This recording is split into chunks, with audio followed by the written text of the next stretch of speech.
Phone tapping కేసులో BRS అధినేత కేసీఆర్ కు సిట్ నోటీసులు జారీ చేయడాన్ని నిరసిస్తూ నిజాంపేట మండల కేంద్రంలో ఆదివారం బీఆర్ఎస్ నాయకులు నల్ల బ్యాడ్జీలు ధరించి రోడ్డుపై బైఠాయించి ప్రభుత్వానికి వ్యతిరేకంగా నినాదాలు చేస్తూ సీఎం రేవంత్ రెడ్డి దిష్టిబొమ్మను దగ్ధం చేశారు.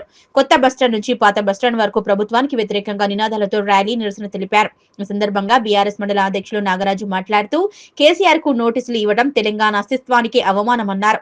రాజకీయ కక్ష సాధింపులో భాగంగానే ఈ నోటీసులు ఇచ్చారని, కాంగ్రెస్ ప్రభుత్వం ప్రజల దృష్టి మళ్లించడానికి ప్రయత్నిస్తుందని నేతలు ఆరోపించారు. తెలంగాణలో మళ్లీ రానున్నది బీఆర్ఎస్ పార్టీ స్వర్ణ యుగమే అన్నారు.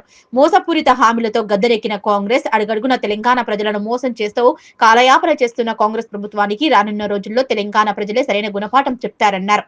ఇకనైనా రేవంత్ రెడ్డి బీఆర్ఎస్ పార్టీ నాయకులపై, కేసులపై దృష్టి పెట్టకుండా ప్రజలపై, రైతులపై దృష్టి పెట్టాలన్నారు. ఈ కార్యక్రమంలో బీఆర్ఎస్ పార్టీ మండల అధ్యక్షులు సుధాకర్ రెడ్డి, పట్టణ అధ్యక్షులు నాగరాజు, యూత్ అధ్యక్షులు మౌరం రాజు, బీఆర్ఎస్పీ నియోజకవర్గ అధ్యక్షులు రంజిత్ గౌడ్, సర్పంచులు అందే కొండాలరెడ్డి, కనకరాజు, నాయకులు బాపురెడ్డి, బాలరెడ్డి, అబ్దుల్ అజీజ్, వెంకటస్వామి, రాములు గౌడ్, శ్రీకాంత్ గౌడ్, రెడ్డి శెట్టి రవీందర్, నాయిని వెంకటేశం, లక్ష్మణ్, మహేష్, శివకుమార్, ఫాజిల్, బండారి తిరుమర్, రాగుల బాబు తదితరులు పాల్గొన్నారు. ఈ రోజు సిట్ విచారణ పేరిట కేసీఆర్ గారి మీద దుష్ప్రచారం చేస్తూ ఇవాళ విచారణ పిలిచినందుకు ఈరోజు నిజాంపేట మండల తరపున నిజాంపేట గ్రామంలో రేవంత్ రెడ్డి దిష్టిబొమ్మ దహనం చేయడం జరిగింది. నిరసన కార్యక్రమం చేయడం జరిగింది. ఇది ఈ కాంగ్రెస్ ప్రభుత్వం చేస్తున్న దురాఘాతాలకు కేసీఆర్ ఎన్నడూ భయపడ్డాడు. తెలంగాణ ప్రజలు కూడా ఎవరు భయపడ్డారు. దీన్ని గమనించుకొని రేవంత్ రెడ్డి విచారణ పేరిట చేసే ఈ లుచ్చా పని బంద్ చేసుకోవాలని కోరుతున్నా. వచ్చేది మా బీఆర్ఎస్ ప్రభుత్వమే, కేసీఆర్ ప్రభుత్వమే. చూసుకో తర్వాత ఏం జరుగుతుంది అనేది కూడా మేము విచారణ పేరిట ఏం చేస్తున్నామో మేము కూడా అదే తర్వాత కూడా చేయాల్సిన అవసరం ఉంటుంది. ఖబర్దార్. జై తెలంగాణ. మండల కేంద్రంలో తెలంగాణ తొలి ముఖ్యమంత్రి, తెలంగాణ జాతిపితగా కొలుచుకోబడినటువంటి కేసీఆర్ గారిని ఈరోజు సిట్ పేరిట విచారణ పిలవడం అనేది కాంగ్రెస్ ప్రభుత్వం చేస్తున్న దుర్మార్గ చర్యగా మేము భావిస్తున్నాము. దానికి నిరసనగా ఈరోజు నిజాంపేట మండల కేంద్రంలో ఏదైతే సీఎం రేవంత్ రెడ్డి గారి దిష్టిబొమ్మ దహనం కార్యక్రమం చేసి ఈరోజు శాంతియుత గాంధీ పద్ధతిలో మేము నిరసన కార్యక్రమం కూడా చేపట్టడం జరిగింది.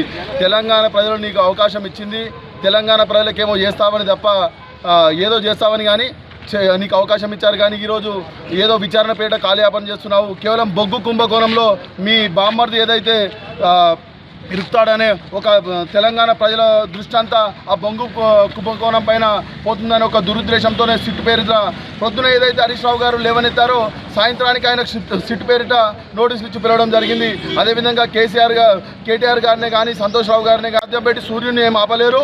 కేసీఆర్ గారి ఏందో, కేసీఆర్ గారి యొక్క వ్యక్తిత్వం ఏందో, కేసీఆర్ గారి యొక్క నడవడి ఏందో తెలంగాణ ప్రజలకు మొత్తం సంపూర్ణంగా అర్థమై ఉన్నది. రాబోయేది తెలంగాణలో మళ్ళా కేసీఆర్ గారి స్వర్ణయుగమే రాబోతున్నది. మీకు ఏదైతే మీకు అలవాటు ఓటుకున్నాడు కేసులో అడ్డంగా దొరికిపోయిన దొంగ నువ్వు 50 లక్షలు ఇచ్చి ఎమ్మెల్సీ స్టీఫెన్ ఆ రోజు ఏదో కొనుగోలు కార్యక్రమంలో ఏర్పాటు దొంగతనంగా వెళ్ళి ఆయన కొనే ప్రయత్నం చేసింది నువ్వు. దొంగలకి అలవాటు ఉంటుంది అలాంటి దొంగతనాలు తప్ప. తెలంగాణ తెచ్చిన జాతిపిత ఒక ఉద్యమ నాయకునికి అట్లాంటివి మా అలవాట్లు ఉన్నాయి. సిట్టో గిట్టో ఇవన్నీ ఎవ్వడు భయపడేది లేదు. తెలంగాణ వచ్చిందే ఉద్యమాల పేరిట, ఉద్యమాలు చేసే తెలంగాణ వచ్చాము.